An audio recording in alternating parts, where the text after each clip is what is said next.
جہاں بات صرف علم کی ہے تو ہے سماع علم۔ السلام علیکم پیارے بچوں، امید کرتی ہوں کہ آپ سب بہت اچھے سے ہوں گے۔ تو بچوں، آج میں آپ کو حضرت یوسف علیہ السلام کے بچپن کے بارے میں بتاؤں گی۔ کیا آپ تیار ہیں؟ ماشاء اللہ، چلیے شروع کرتے ہیں۔ بسم اللہ۔ تو بچوں، آپ کو پتا ہے حضرت یوسف علیہ السلام بھی اللہ کے مشہور نبیوں میں سے ہیں۔ آپ علیہ السلام کے ابو جان حضرت یعقوب علیہ السلام بھی نبی تھے، اور دادا حضرت اسحاق بھی نبی تھے، اور پردادا حضرت ابراہیم علیہ السلام بھی نبی تھے۔ حضرت یعقوب علیہ السلام کنعان شہر میں رہا کرتے تھے، تو حضرت یوسف علیہ السلام بھی کنعان ہی میں پیدا ہوئے۔ حضرت یوسف علیہ السلام کا پورا حال اللہ تعالیٰ نے قرآن مجید میں بیان فرمایا ہے، اور اس قصے کو سارے قصوں سے بہت اچھا بتایا ہے۔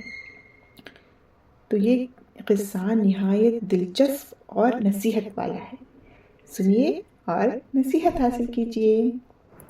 تو چلیے شروع کرتے ہیں۔ حضرت یوسف علیہ السلام 12 بھائی تھے۔ ان میں سے بنیامین اور حضرت یوسف علیہ السلام ایک ماں سے تھے، اور باقی سوتیلے تھے۔ حضرت یوسف علیہ السلام نہایت خوبصورت اور نیک اور سمجھدار تھے۔ وہ اپنا زیادہ وقت حضرت یعقوب علیہ السلام کے ساتھ اللہ کی عبادت میں گزارا کرتے تھے۔ ایک دن کی بات ہے کہ حضرت یوسف علیہ السلام سو کر اٹھے اور حضرت یعقوب سے کہا، ابا جان، رات میں نے ایک خواب دیکھا ہے۔ میں نے دیکھا کہ 11 ستارے اور سورج اور چاند مجھے سجدہ کر رہے ہیں۔ حضرت یعقوب نے خواب سنا، بولے، بیٹا، اپنا خواب اپنے بھائیوں سے نہ کہنا، کہیں ایسا نہ ہو کہ وہ تجھے ستائیں۔ مجھے تو ایسا معلوم ہوتا ہے کہ تیرا رب تجھے اپنے کام کے لیے چن لے گا، تجھے اپنا نبی بنائے گا، بڑی سمجھ دے گا، اور جس طرح تیرے دادا اسحاق اور پردادا ابراہیم کو اس نے اپنا رسول بنایا تھا، اسی طرح تجھ پر بھی اپنی مہربانی فرمائے گا۔ اس خواب کے بعد حضرت یعقوب کو حضرت یوسف سے ایسی محبت ہو گئی کہ انہیں ہر وقت اپنے پاس رکھتے، گھڑی بھر کے لیے بھی نظروں سے اوجھل نہ ہونے دیتے۔ یہ بات سوتیلے بھائیوں کو نہ بھائی، وہ سب حضرت یوسف سے جلنے لگے۔ ان کو حضرت یوسف سے ایسا حسد پیدا ہو گیا کہ انہوں نے ان کو مار ڈالنے کی ترکیب سوچ لی۔ یہ سب بھائی جنگل میں بکریاں چلایا کرتے تھے۔ ایک دن کہہ سن کر باپ کو اس بات پر راضی کر لیا کہ یوسف کو بھی جنگل لے جائیں گے۔ وہ حضرت یوسف کو جنگل لے گئے۔ وہاں پہنچ کر انہیں پکڑا اور انہیں ایک کنویں میں ڈھکیل دیا۔ گھر آ کر حضرت یعقوب سے کہہ دیا کہ یوسف کو بھیڑیا نے کھا لیا ہے۔ یہ سن کر حضرت یعقوب کو بڑا دکھ ہوا۔ انہوں نے کہا، ہائے یوسف، اور اللہ سے دعا کی اور چپ ہو گئے۔ حضرت یوسف علیہ السلام بچپن میں ایسے اچھے تھے کہ بھائیوں کے ظلم پر بھی ان کو برا نہ کہا۔ انہوں نے اللہ تعالیٰ سے دعا کی اور وہ انہیں کنویں سے نجات دے۔ اللہ نے ان کی دعا سن لی۔ ادھر سے ایک قافلہ گزرا۔ قافلے والے پیاسے تھے۔ وہ کنویں کے پاس آئے، وہیں پر ٹھہر گئے۔ ایک آدمی کو پانی بھرنے کے لیے بھیجا۔ اس نے کنویں میں ڈول ڈالا تو اس میں ایک نہایت ہی خوبصورت بچے کو دیکھا۔ اس نے خوش ہو کر دوسروں کو بتایا اور پھر ان کو نکالا۔ یہ سب لوگ مصر جا رہے تھے۔ انہوں نے یوسف علیہ السلام کو ساتھ لیا اور مصر لے جا کر بیچ ڈالا۔ جی ہاں، بیچ دیا۔ اس زمانے میں مرد، عورتیں اور بچے بیچے جاتے تھے۔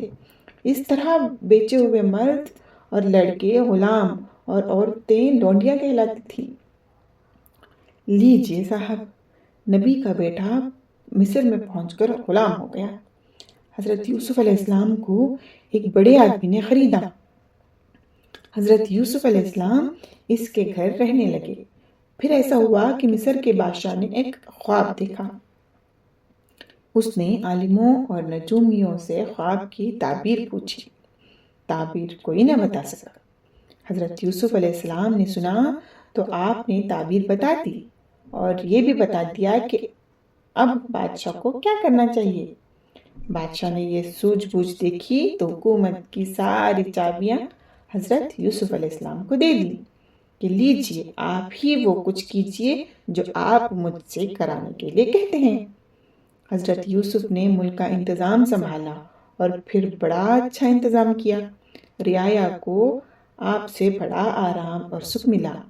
آپ علیہ السلام نے اپنے ماں باپ اور بھائیوں کو بھی مصر میں بلا لیا۔ جب یہ سب لوگ مصر میں پہنچے تو حضرت یوسف علیہ السلام تخت پر بیٹھے تھے۔ ان سب نے جھک کر ان کی تعظیم کی۔